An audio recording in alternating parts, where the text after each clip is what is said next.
as he usually is. Brown drives, layup off the glass. That's not the first time we've seen a superstar in green and white sacrifice the body. Garnett knocked away.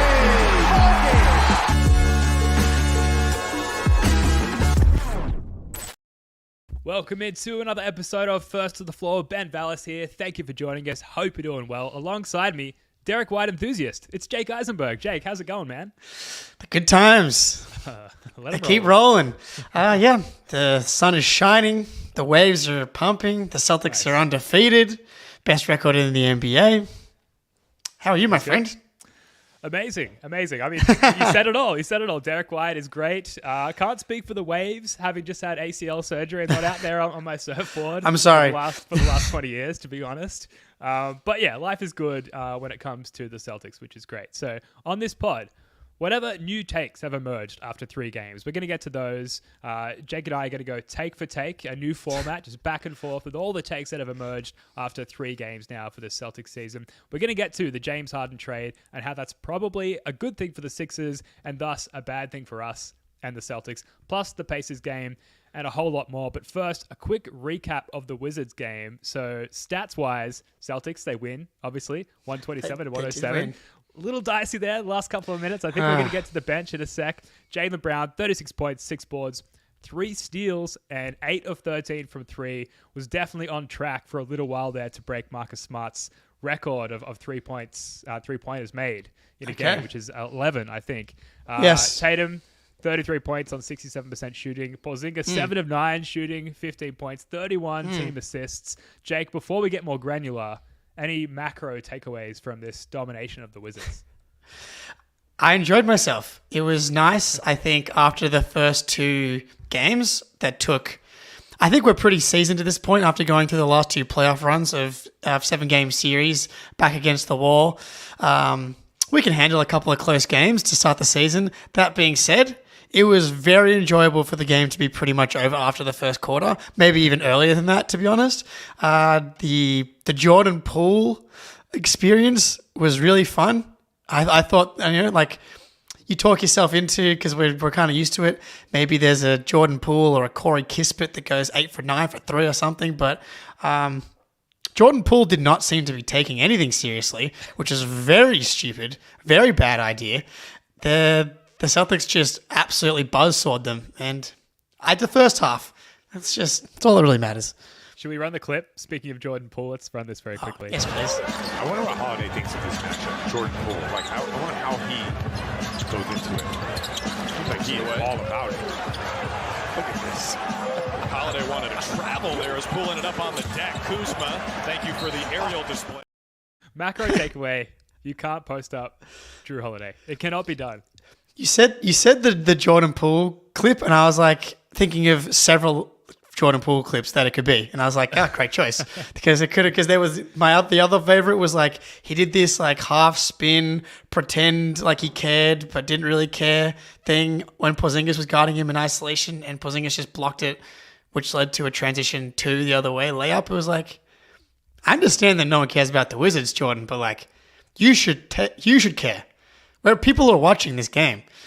Yeah, you're a professional NBA player getting paid a shitload of money. Come on. You've won a championship for like a notably, a franchise of substance historically and in the league currently. So to carry yourself like that, I don't know. I realize I'm becoming a little bit old man yells at clouds, but you're a professional. Come on, Jordan Poole. I know. Come on, Jordan. All right, let's get a little bit more granular here. Let's go take for take with Hot Take Jake on all of our thoughts and feelings after 3 games of the regular season. And we're riding the wave, people. We did this after 2 games. We're doing it again after 3 games because that's what we do. Jake, what's the first thing? What's the first take that comes to mind after 3 games up here? Well, look, if you catch a wave and it just keeps standing up and giving you the room to work with, I mean, there's no reason to hop off yet, Ben. I'll go first. Coming into the game, I think we're all like, are the Celtics going to be a team that plays down to competition again? And it's hard to say, obviously, considering it's been 1 game. But obviously, the last time we played the Wizards, the 1 seed was on the line. Porzingis lit us up for 40 points or whatever it was. And we looked like we didn't care at all. They definitely cared. It was like both ends of the court, they were locked in. And I have this it's not quite a lizard brain take. I think I might actually believe it. So Jalen and Jason don't want to embarrass themselves in front of their new teammates, Drew and Porzingis. So we've kind of talked about how like we may have needed to send Marcus Smart out in order to create the leadership, step from Jalen and Jason. Like part of that is, Marcus and Jalen and Jason were like brothers or housemates that had been living together for so long, and like they just kind of like let each other get away with whatever. And so now you've got these two new housemates that come in, and like you just can't get away with the same. Like you have to kind of impress them. You don't want to like get off on the wrong foot. You can't just leave the dirt, like the dirty dishes in the sink, giving off the appearance that you've actually done some housework.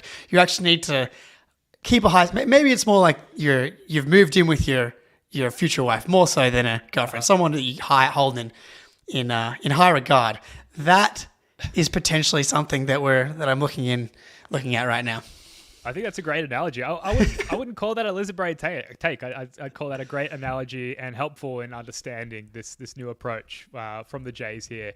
It reminds me of the last share house I lived in before I got engaged to my wife, where one of my former roommates cooked up some, I guess, mac and cheese in a fry pan. And just when they were done, put the leftovers still in the fry pan, in the fridge, no covering, fry pan in the fridge, just full mac and cheese right there, ready to hoe back into the next day. So the Jays, they're not putting fry pans of mac and cheese in the fridge. Yeah, I've done that. So respect to your housemates, I guess. Still friends. Yeah, good. Yeah, and Tatum said in his post-game presser after the game yesterday, quote, "You could say we learned from our mistakes last year in terms of not playing down to the competition." So I think that sort of aligns with what you're saying here, Jake. Like they're trying to show that they've turned a corner. Can't fart in front of the missus, says Aussie Phil in the chat. Absolutely, another great analogy. Yeah, so they're trying to show the new guys that they don't play down to any competition. They take every game seriously. You might add to that to play devil's advocate that it's very early in the season and they're just riding that momentum. But we can only derive from what we've seen so far, and that's that they're playing the same way against all oppositions, which is great to see. So a different looking Celtics, I guess, is maybe the takeaway. Yeah, and the Wizards, they didn't look like a professional basketball team yesterday, but they've got a win on the board. They beat the Memphis Grizzlies, who are 0-4, but the Memphis Grizzlies took the Nuggets to a 108-104 game, which is the closest pretty much that they've kind of had so far. So you got to beat these teams, especially early in the season. A lot of these teams actually think that they could make the play and make the playoffs because if you look at the standings, everybody's separated by 2 or 3 games. So got to turn up. You got to get it done. I like to see it, and like the commitment to the style that they've been playing so far. The stock exchange, getting it done. We'll trade takes. Like we'll go back to you, I think, now, and then we can go from there. So my takeaway, I guess, walking out of the game yesterday, walking away from my couch, walking out of the Wizards arena. Mentally, yes, that's what happened. I think the identity is beginning to take shape for these Celtics, and that is that it's the Jays cooking as we've always known and loved about them. It's just the Jays taking turns cooking. They combined for 69 points last night. Nice. Porzingis is actually the third guy. I think that's what's falling into place is that initially there was a lot of conversation. Is Porzingis going to be the number 2 and potentially, number 1 on certain nights? But it's the Jays cooking as the 1 and 2.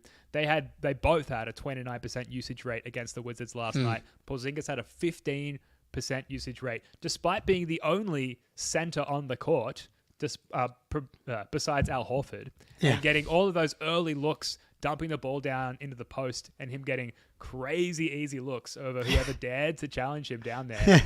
Still only maintained a 15% usage rate while the Jays cooked around him. So that part of the identity, I believe, is falling into place. The other sort of offshoot of the identity, Richard White gave us this glorious nickname yesterday on Twitter, the stock exchange. What do you get when you combine steals and blocks? You get stocks. And with the combination of Drew Holiday and Derrick White, you get the stock exchange. And that's this other sort of added part of the Voltron device here, is that while the Jays and Porzingis are cooking on one end, Drew and Derrick are absolutely formulating and creating chaos all over the court. And those two things fit together in unison perfectly. And that is sort of formulating the whole of the Celtics identity, it seems to me thus far. What do you think, Jake? I love it. Derrick White's father, Richard White, guest of the First on the Floor podcast. Friend of the show. Richard, you're welcome anytime, of course. It is wild. Obviously, Derrick played 23 minutes. Drew Holiday played like almost 27. But these guys combined to take 10 shots yesterday. 6 for 10 from the floor between the stock exchange. Combining for 6 stocks or 6 stonks, depending on if you understand that reference. Yeah, exactly. Depending on the dialect. It's beautiful. It doesn't matter. It's blue chip, penny stocks. Or I'm sure Ben's going to be whipping up some Wolf of Wall Street content. The memes are cooking. That's all I'll say. The memes are cooking. It's beautiful. They almost had more. Oh, wow. They had literally the same amount of stocks as they did field goal makes. And that is not to say that they didn't shoot really well from the field, because they were 6 for 10 combined from the field. They also just love stocks. And so, yeah. Get in now. Get in at the ground floor. You want to be a seed investor. Exactly. We're all venture capitalists, and let's put our money, where we know it's going to be successful. And that's the Derrick and Drew Stock Exchange. Yeah, hit us up. We'll broker your stock, if that's a thing that people in finance say.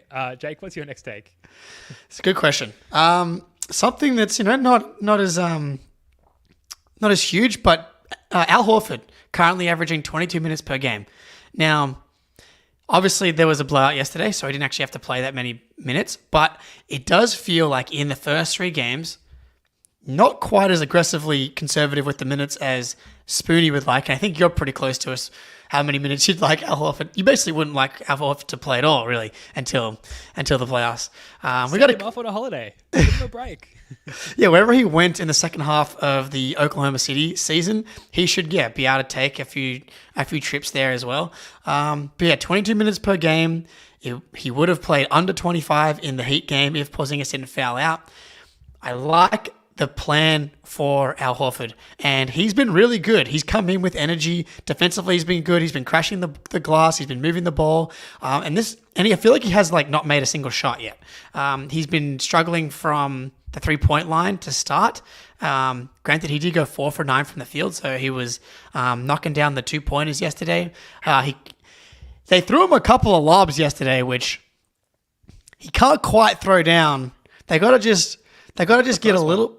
Yeah, he finished the first one, but he's just not dunking them. And I actually think he can dunk them. I think he did this last year as well, where he just he remains ground bound for the regular season, which I could not endorse more strongly. There is absolutely no reason to invite any space between the ground and Al Horford's sneakers at any point between now and April. The ground is all Al Horford needs to be connected to at this point. So I've loved that. And then you get to the playoffs and he soars through the sky like a beautiful, majestic bird. we love to see it. That's a really important take. The limit on Horford's minutes. Hopefully that extends through all of the regular season, and hopefully we can lend some of that to Porzingis as well. And a huge part of that is just blowing teams out early. And despite the shortcomings of our bench, and we will get to it, they can come in and finish the game out for us, and we can rest all of our guys for every fourth quarter. That'd be great. My follow-up take is Derrick White. I think this is maybe Lizard Brain. This is maybe Lizard Brain. I think he's just a legit point guard. And I don't think that we could always say that about him, even through the offseason. I think some of the criticisms sort of post-smart trade, pre-Drew Holiday acquisition was playmaking. He's taking a big hit. Derrick White, he's not going to be able to drive the tank, so to speak, to drive the beautiful Celtics vehicle, for lack of a much better analogy, which I really like. Derrick White last night, 8 assists and 3 field goal attempts. Yep. This is coming off the back of his... It's unbelievable. Yeah, his crazy game against the Heat. Puts up 3 shots, 2 of 3, efficient, and just picking his spots. Like a beautiful test cricket batsman, just picking the gaps in the field, picking his spots nicely. A real captain's knock, I've got to say. He truly, dude. This is the Derrick White season. We talked so much about Derrick. Well, we always talk so much about Derrick White because we're humans, and I don't know what you're doing if you're not talking a lot about Derrick White, but we talked a lot about him being given the car keys to the Celtics, more or less, obviously with the Marcus Smart trade. And we obviously make the Drew Holiday trade, and we're like, well, maybe we don't quite see the full Derrick White empowerment experience. But like, to me, he has been the point guard, and he even said in the post game here, I'm trying to upload it to the StreamYard as quickly as possible, and we're about to play it here. Did it have no sound? It had no audio. Can you speak over it for us? What he's saying is, I'm the point guard. Yeah. And he did it in his classic Derrick White way. I think it's just awesome for him to have, I don't know if it's the humility or just the like understanding for what each game needs. Like in the Knicks game, it was the Porzingis game. In the Heat game, it was Derrick White's time to go off for 28. And for yesterday, he was like, it's time for me to feed the second team All-NBA player in Jaylen Brown and get that man going. And boy, did he get that man going. 8 assists.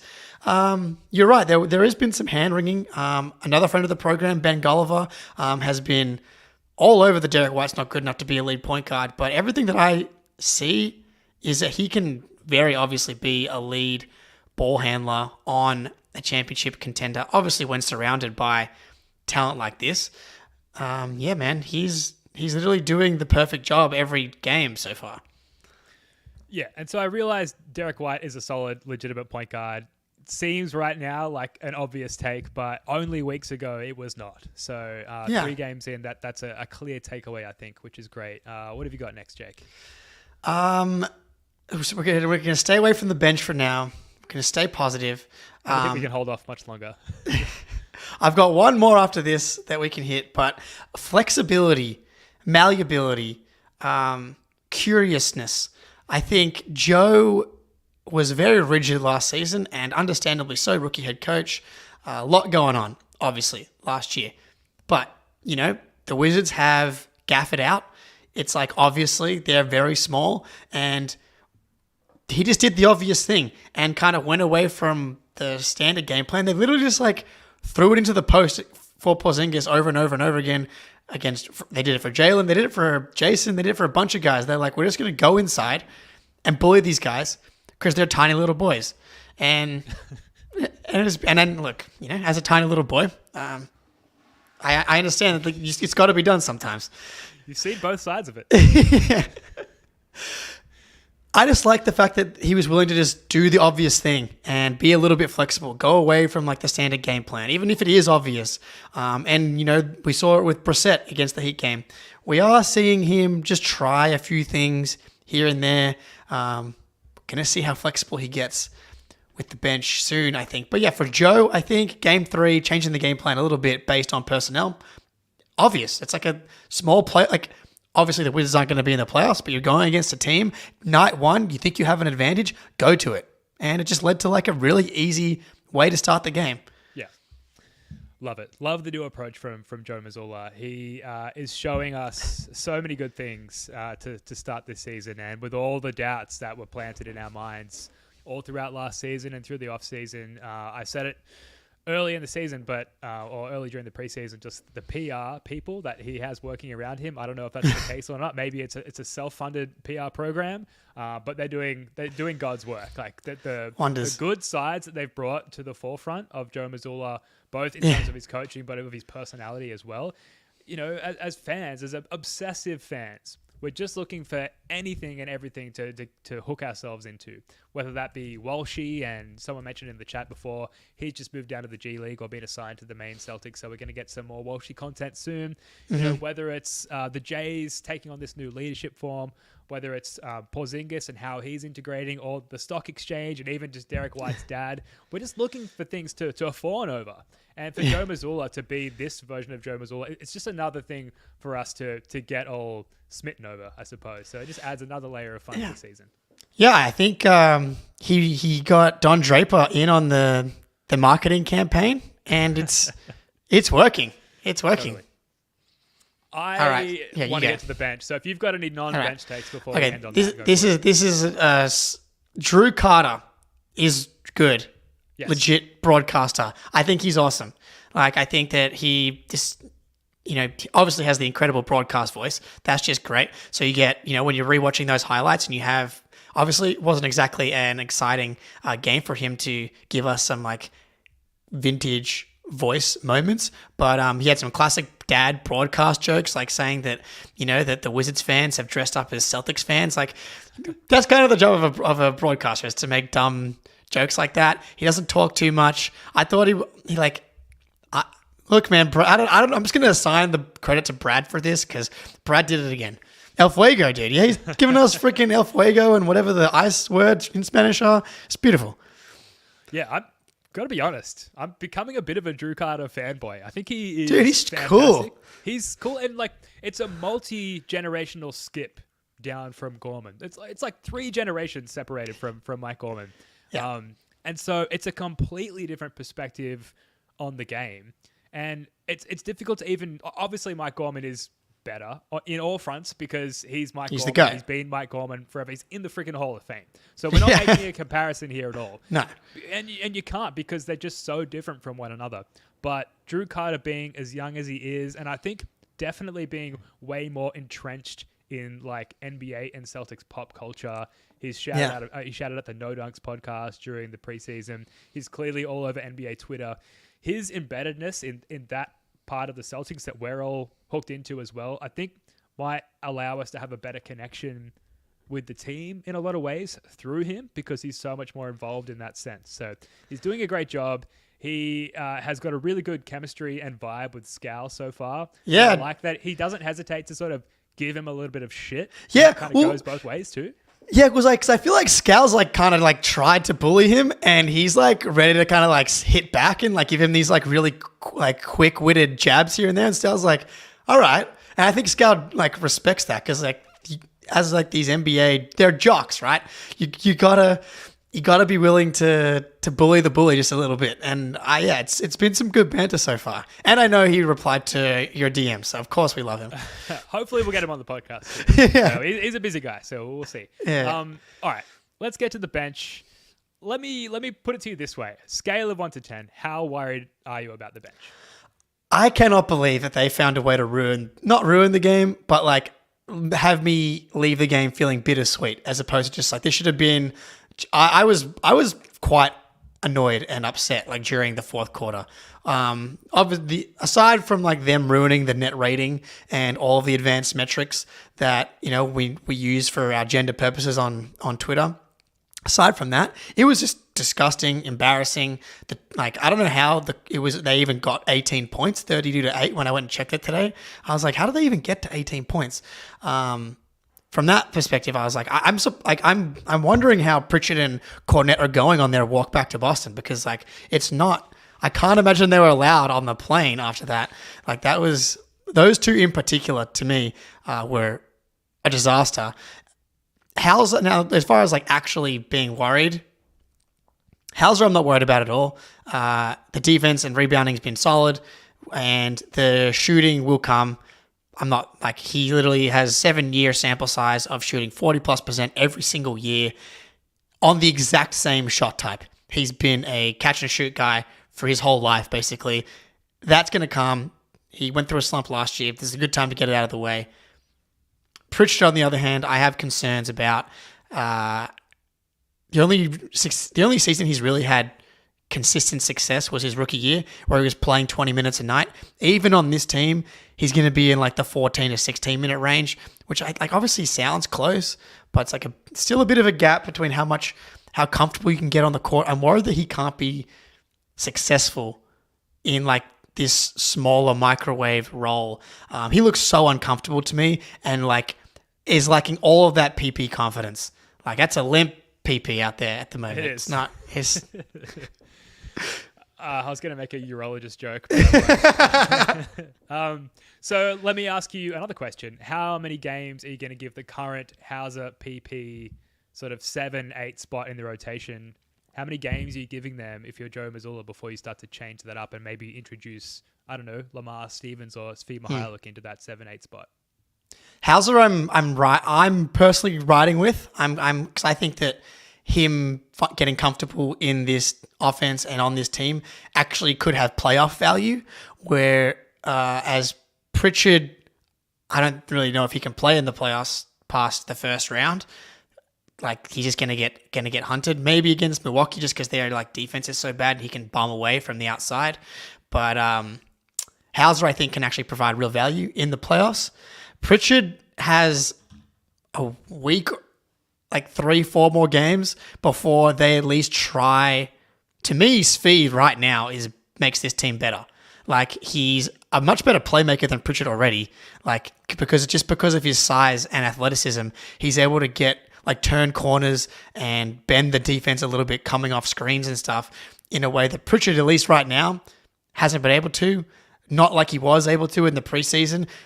It just seems to be a little bit of the story with Pritchard at the moment. It's just like in these non-real NBA spots, like he's able to be really successful, but when we get to it, he's not able to crack defenses off the dribble yet. And so Hauser's safe to me for a while, like unless it gets bad.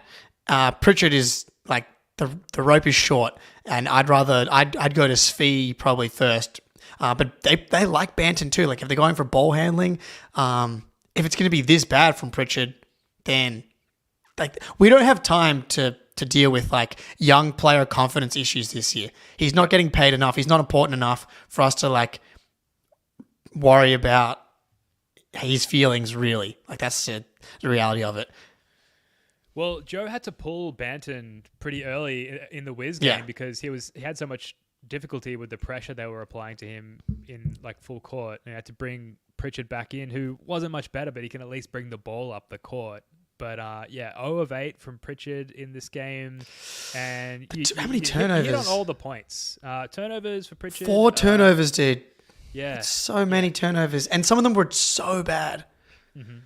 Yeah, so unless he like has this sort of confidence around him of like, I'm the guy, it's the preseason, I'm running the show. Like you hit on all these points already, Jake. Like unless he sort of has that backing him, it's like he just can't perform to his potential, which is difficult. So yeah, it'll be interesting to see how long he's given before maybe we see Svi or Delano Banton, take some of those minutes from him. I'm fully with you on Hauser. Hauser had a block and 3 offensive rebounds in the game. Like he's almost everything perfectly other than shooting.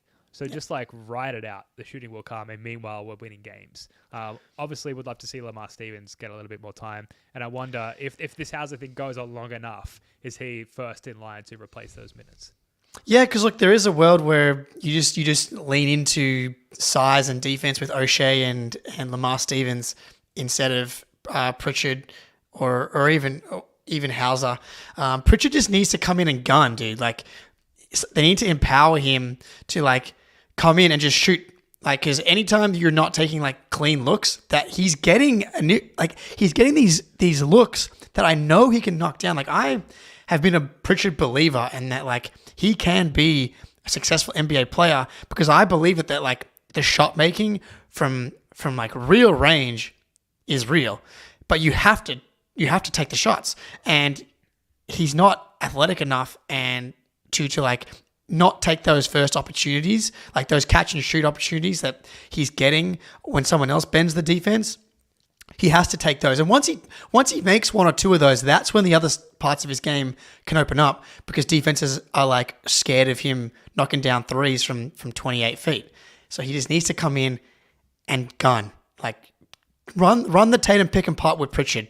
Like let's try and get him going. Like first play that Pritchard comes in, Tatum pick and pop with Pritchard. That was like really successful several times throughout Pritchard's career. Go to that, see if we can get him going, because I do think he could be helpful for this team in the regular season if he's confident. Yeah, well, fortunately, the starters are allowing our bench such a cushion, and Joe Mazzulla such a cushion that we can use this trial and error approach for a little bit longer. We can see how this plays out as far as the bench production before we make any significant changes. On the starters, Greeny had a great insight on Twitter last night. Porzingis and Brown have been on the court together without Jason Tatum, and this was a huge issue last year. Anything with Jason Tatum on the bench. They've been on the court without Jason Tatum for 14 minutes so far this season, small sample size. They have a 148 offensive rating and a plus 16 net rating in those minutes. So again, early days, small sample size, but part of that cushion for the bench is that like the starters fucking have their shit together, man, and including Jason Tatum being on the bench, which is really good to see. So a couple of insights here from Cleaning the Glass before we move on to a message from our sponsor, and that is that the Celtics have the second best point differential in the league through 3 games at plus 17.3. The second ranked offense. And I should say with Cleaning the Glass, they exclude garbage time and end of quarter heaves. Which is very important for us. Looking at the last game. Yeah, absolutely. Yes.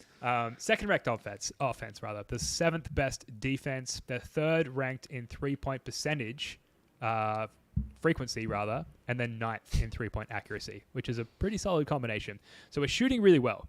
The lowest ranked category is non-corner threes, which we're 14th at. So that's the poorest shooting metric that we're currently ranked 14th, and we're still doing completely fine there.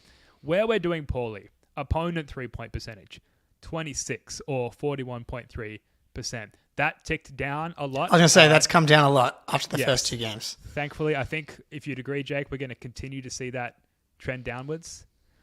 Yep. And then turnover percentage is where we're doing quite poorly as well. We're ranked 25th, good for 13.2%. And free throw rate, where we're ranked 23rd. Despite that, you know, these are areas where we can clean up. Part of that is just the turnover machine that was Peyton Pritchard last night. These are areas that we can be coached out of. And meanwhile, we're getting wins. We're destroying the league in many, many metrics. So we're going to continue to keep an eye on the Cleaning the Glass metrics because they obviously provide a really healthy insight into the health and the dominance so far of this team. Quick break now for a quick word from our sponsors. Score early this NFL season with FanDuel, America's #1 sportsbook. Right now, new customers get $150 in bonus bets with any winning $5 moneyline bet. That's $150 if your team wins. If you've been thinking about joining FanDuel, there's no better time to get in on the action. The app is easy to use. There's a wide range of betting options, including spreads, player props, over-unders, and more. So visit FanDuel.com/Boston and kick off the NFL season. FanDuel, official partner of the NFL. I don't know about you, Jake, but I was just scrambling to FanDuel.com to try and find a relevant bet, whether it's NFL or NBA tomorrow. Have you got anything for us, or should I filibuster for another 15 seconds? So I usually, honestly, if I bet on the Celtics, I'm usually betting on the other team to provide some emotional hedging, but I'm really trying to avoid doing that this year. Partly to do with the Celtics, I don't think they're going to lose many games. But the problem with betting on the Celtics now at this point is the lines are getting so big. We're favored by 11.5 against the Pacers yesterday, which just even if, the Wizards game was an outlier blowout. Rarely do you blow teams out where you're doubling their score in the second quarter.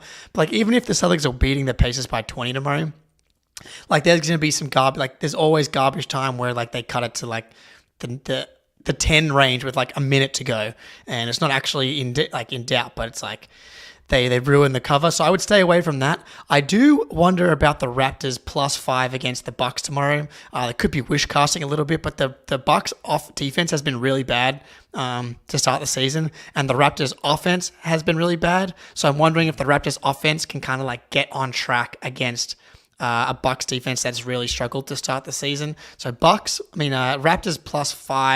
+5 tomorrow, I don't hate. Interesting. Well, just folks, keep in mind, if you are going to do it, if you are going to take Hot Take Jake's advice, please gamble responsibly. Let's now move on to something that happened yesterday afternoon our time. Late at night, I think 3 a.m. if you're in the US East Boston area there. The Clippers, they get James Harden in a trade with the Sixers, who get Marcus Morris, Nick Batum, Robert Covington, KJ Martin, a 2026 first via OKC, a 2027 pick swap, and an unprotected 2028 first-round pick, plus 2 second-round picks. A lot to unpack there, Jake, and obviously we want to sort of skew and focus on the impact to the Celtics. Yes, fuck the Sixers. Thoughts on the trade for both sides, and then sort of getting to how this impacts us. God dang it, Ime. His horniness has come back to bite us again. I don't think the Sixers are now going to turn into runaway title contenders or even contenders at all. But the fact that Houston pivoted away from signing James Harden in free agency to Fred VanVleet, when Fred VanVleet has been like awful for the Rockets as well, when James Harden was like borderline an all-star last year. That being said, I wasn't like super in on the Rockets wanting to go after James Harden either, but Ime pulling ownership away from that path meant that the Sixers did not lose him for nothing, which this return is really good in my opinion, considering the circumstances of whoever trades for James Harden cannot extend him because he signed a 1-year deal. So he's a free agent at the end of the season, no matter what. And knowing James Harden, that could mean literally anything. He's 33 years old. We know all about all the flameouts in the playoffs. The fact they were able to get like a Clippers 2028 first round pick, that's a tier 1 draft asset. Yeah. Like, right? Yep. And so this return is really good. And now they've got a shitload of expiring contracts that they could potentially package for one of Zach LaVine, Pascal Siakam, Brandon Ingram. There's a bunch of guys. You don't know who's going to become available. Larry Markkinen, depending on what Danny Ainge wants to do. Marcus Smart could be someone they go after, like with the Grizzlies sliding, which would be just so disastrous emotionally. And the perfect kind of player to pair with Maxey, which then leads them to the offseason where they have max cap space. The Sixers kind of got away with it here. We and everybody were burying them, pouring dirt on them in the offseason because everything was going so badly. And like they've salvaged this as well as they possibly could have, which is obviously the opposite of what we would have liked to see. I don't see them becoming a contender, but like there's a world where they trade for Siakam, they re-sign him, and then they use like the $30-40 million in cap space to just fill out the roster. Maxey looks like he's taken like a legitimate all-star leap, and Joel Embiid is still like a top 7 to 10 top 10 player. Ben, it's like we can't exactly fire up the Schadenfreude report on this one. I was going to say, we do the Schadenfreude report on this podcast, and this is not a day for that. Like, this is very, very good for the Sixers based on the sort of floundering asset that they had in James Harden. You said it all. It's very surprising and for us, unfortunate, the depth of assets that they were able to get back. And, you know, obviously they're going to flip everything pick-wise or do their best to flip everything and maybe some of that salary, potentially Tobias Harris as well. Again, a great thing for the Sixers into, a very good contributor, all-star level contributor or two to get back and make themselves as close to a contender as they can be. Aussie Phil says, I wouldn't give half a bag of stale nacho cheese Doritos for James Harden and all the bullshit he brings. Yeah, but like we want the bullshit on the Sixers, right? Because we hate them.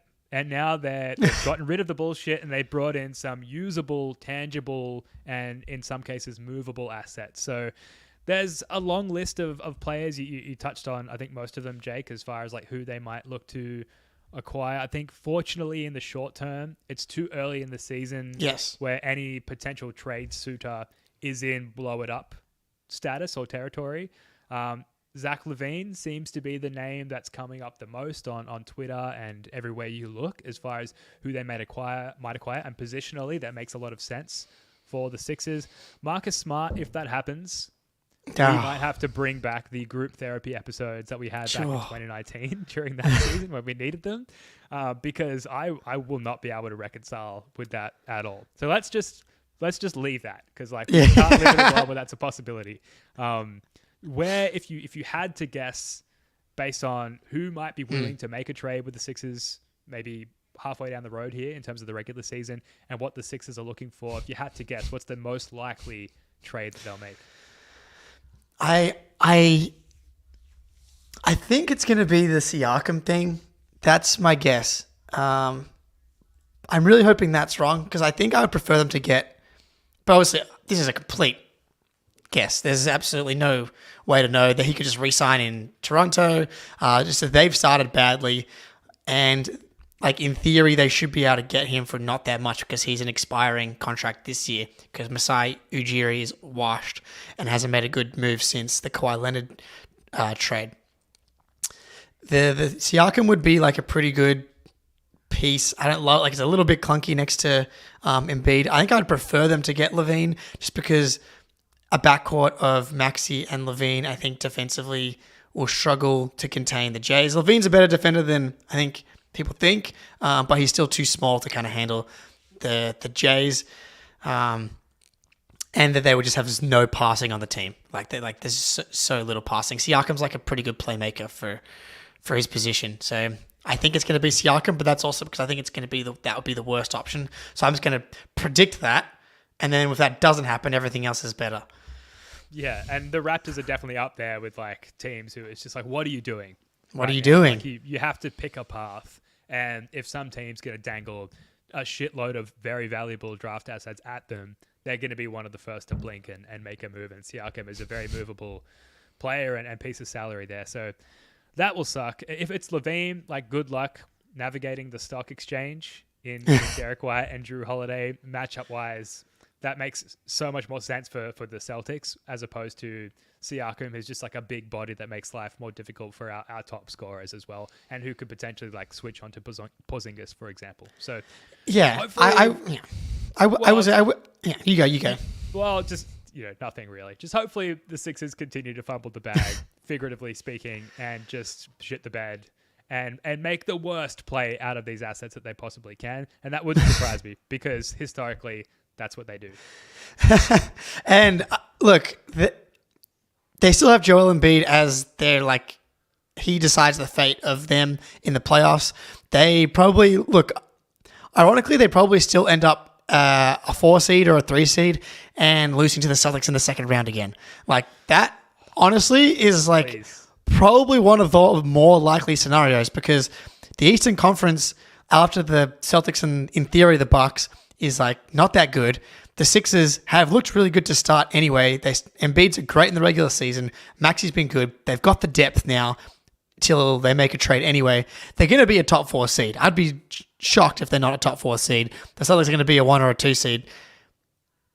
Just lines up again for the Sixers in the second round, which is just a matchup that we're obviously comfortable with. Yeah, absolutely. Well, look, this kind of drama and the time that it happened, I know. Say late in the afternoon Aussie time, you're just great all for the us. news is dead. Yeah, so fun just to sit there and track all of that. And we'll be tracking the drama in detail on this podcast, especially as it pertains to the Sixers. We are going to move on and talk about the Pacers game in a second. But just quickly, if you're watching this stream on the CLNS channels, please head over to the First of the Floor YouTube channel, subscribe. If you like a couple of Aussies talking about the Celtics, obviously it's going to be a good place for you. We're not Aussie dominated here. Wayne Spooney is our designated American. We've got New Zealanders on the show. We're an international team here. Building YouTube channels is difficult. So if you're watching elsewhere, head over youtube.com/@firstofthefloor. Subscribe. We'd love to have you over there.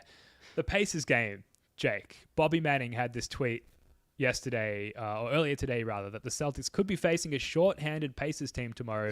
Tyrese Halliburton is questionable with an ankle injury, as are Benedict Mathurin with an elbow injury and Jalen Smith with a knee injury. Wonder if we'd see Daniel Tice in Smith's absence, who hasn't played in Boston since the 2022 East Finals. How are you feeling, just broadly speaking, going into this Pacers matchup? Yeah, hopefully Tyrese Halliburton's out because he is a Celtics killer through and through. I can't imagine he misses the chance to shoot over 100% from 3 against the Celtics. For some reason, he has a vendetta against us. Go back and you look at the box score from yesterday with the Pacers. Yeah, I think he was 1 for 8 from 3. I would fully expect him to just absolutely go off against us again tomorrow.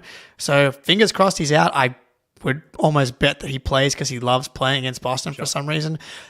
Mathurin sounds like he'll be out for sure because he's seeing a specialist for his elbow. But the Mathurin and Jalen Smith injuries, that doesn't make the Pacers shorthanded to me. They're actually relatively deep and they can replace Mathurin pretty easily.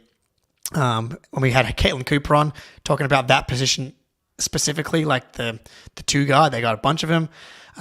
Just fingers crossed that Halliburton takes a night off just because I prefer to have a nice, easy win. hopefully Aaron Neesmith takes it easy on our guy, Wayne Sweeney, as well, who will likely be watching this game, clutching a bottle of something, just trying to deal with the emotions. So shout out to our guy, Wayne Spooney there. Per cleaning the glass, again, the Indiana Pacers, they've got the 6th best point differential, 13th best defense. They're 3rd in the East as of right now. They're nothing to shake a stick at. They're a good team. They're well coached. They've won on the road already. But, this will be the Celtics' second home game only so far this season. And I'm looking forward to seeing more action in the TD Garden there. Gorman back on the call. And, obviously, we talked about the line earlier on FanDuel, 11.5. Like, the Celtics are heavily favored in this game. We talked about the identity and how they're not playing down to subpar teams, despite the Pacers being 3rd in the East. This should be, I don't want to say an easy win because they're going to need to get up for it. But, like, the Celtics should handle this, I think, all in all. Oh, yeah, there's a reason that the Pacers are plus 460 to actually win the game. Look, it's still early in the season. They should have very, very bad memories of what the Pacers did to them last season. So they should not be taking this team lightly at all. I think Halliburton has that reputation around the league at this point where he is that good, where you have to really respect what he's able to do.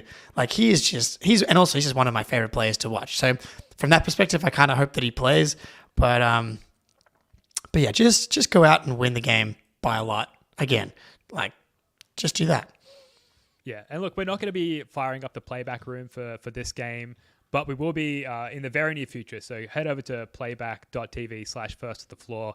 Subscribe to our room there. It's free. You just log in with your league pass, your cable subscription, and you can join us for live watch parties to watch Celtics games there, which, like I said, we're going to be doing time and time again throughout the regular season. Now, to wrap up here, Jake, and this is a segment that I have not prepared particularly well at all. I've called this the Culture Cup between Grant Williams and Marcus Smart, who I do believe I have a photo here somewhere as I fiddle around for the right button. Here we go. Grant and Marcus, they matched up for the first time on different teams yesterday. Grant did come away with the victory. I guess, I don't know why I put this on the run sheet, Jake. I just wanted to see how you feel about like seeing really the two cultural figureheads for the team last year, the two loudest voices on the team last year. How did you feel seeing them go head to head? And I guess I wanted to talk about like Marcus Smart's kind of losing and lackluster start to the season thus far. I love seeing them smile. I loved reading the story of Grant going over to Marcus Smart's house for dinner and having pasta, and Grant saying that the only person that he thinks talks more than Grant might be Marcus Smart. Grant's been off to a seriously hot start here from shooting the ball. So I know that the Mavs haven't had the most difficult schedule in the world yet, considering the Grizzlies are 0-4, the Nets aren't very good, and the Spurs I don't think are very good either. That being said, he's been knocking down his open threes. He played really good defense on Wemby. I'm happy that he's playing well. What makes, I mean, like Marcus Smart's killing it. Like on court, he's been amazing for the Grizzlies. Like Grizzlies Twitter, like he's been their best player. They are in love with Marcus. The problem is the team's bad, and I thought they would still be good. I thought that with Marcus, Bane has not been able to hit shots, and that's been a real issue for them. The Steven Adams injury is disaster. The fact that Marcus is 0-4 right now, while the Celtics are like, we're like living in paradise. Like Porzingis literally said that he's in like defensive paradise, and people are asking Derrick White about what's it like to play next to a defender like Drew Holiday, and I'm like, I stand by that. Like Marcus Smart in the Drew Holiday spot, and you keeping while also having Rob Williams. Like this team is probably as good as they are right now. Like Drew Holiday's been fantastic, obviously, but I just think people are forgetting like how good Marcus Smart had the incredible play yesterday against Luka Doncic, where he gets a deflection while backing down Luka, and no one can stop Luka while he's backing down. Like he's so good at getting a bucket in those spots, and Marcus gets a deflection, dives on the ground, and is like using his arm wrapped around Luka while on his chest, holding the ball against Luka to force a jump ball. Like the most quintessential Cobra Strike Marcus Smart stuff. He's still doing all that stuff. He's still doing all the Marcus Smart winning plays. it's just unfair for him to have like really been a huge part of building this team and building this winning culture for the past 8-9 years to now be on this team that's 0-4 and like potentially teetering towards like a lost season while we're living in an oasis is sad to me. Yeah, and yet despite all of that, with how good we have looked on the court through 3 games so far, can you tell me honestly, like how many times have you thought about Marcus Smart or Grant Williams while watching Celtics games this year? I've thought about them 0 times. Grant Williams is 0. I've thought about Marcus. I've thought about Marcus, but that's because I'm like, I guess I've been the guy that's like, I think Marcus. I don't think the gap's that big between Drew and Marcus, but I think something that I think I'm starting to definitely buy into more and more as the season goes along is the culture piece and the leadership piece about just needing to create a different feel, different vibe, different voices at the top of the food chain. Going back to the analogy at the top of the podcast with the moving out from living with your college buddies and moving in with your wife. Maybe like it doesn't mean I don't love the house that I lived in from 2016 to 2018 with like 3 of my best friends are like some of like the best years of my life, and I'm always going to hold on to those. But like, so I needed to level up as a human, level up as an adult, and we're all better for it. So maybe that's just how it had to be. I had the exact same experience living in share houses. Like best years of your life, like maybe you make the finals, but you ain't winning shit. Like in that version of yourself, you've got to, for the betterment of yourself and your life prospects, you've got to move in with, your better half, essentially. Joe, our New Zealand correspondent, a huge part of the Not show, happy. is very angry in the chat here, understandably so. Huge Marcus Smart stan. Well, look, if you're wondering the outcome of the Marcus Smart Grant Williams situation, Drew Hill, who is a Grizzlies beat reporter, had this tweet. For any Celtics fans out there, Grant Williams went to Marcus Smart's house for dinner last night. Smart said they had pasta. They've remained close friends despite the changes of scenery. And Grant Williams said he might be the only person who talks more than Marcus Smart does. So just wholesome. Just good to see. And like a nice little taste of it while we enjoy like the main course here, which is the Celtics dominating with their New York team. 100%, yeah. Like I want nothing but the best for all the guys that play for the Celtics. Obviously, Ime Udoka is really the only one I'm like rooting against. So, and so far that's going well for me. Yeah, man. Rockets at Celtics, the first or only iteration of that we get this regular season. Yeah, that'll be fun. It'll be very, very interesting. Look, we are going to wrap up here just quickly. Tomorrow, after the Pacers game, we've got the first installment of Celtics Late Night on the CLNS channels, on the First of the Floor channel here, where after the Garden Report, we continue the vibes, we continue the show. You move straight over to the Celtics Late Night studio. We've got Luke Cornett coming out, introducing the show, doing his monologue, introducing the fellas here. And, we're uniquely positioned to do this because what's late night for you guys in the Boston area, it's early afternoon here for us in Australia, so we're going to keep it rolling after the Garden Report there. So make sure you subscribe to CLNS or First of the Floor or both for that. We're looking forward to that. That's going to do it for this one. Thank you so much for joining us. We'll be back again Thursday night with Eric Weiss from Sports Aptitude and Lucio Sports, one of the most intelligent Celtics fans I've ever known or met. So looking forward to having Eric Weiss. Jake, love your work, mate. Until next time, go Celtics. I love the Celtics!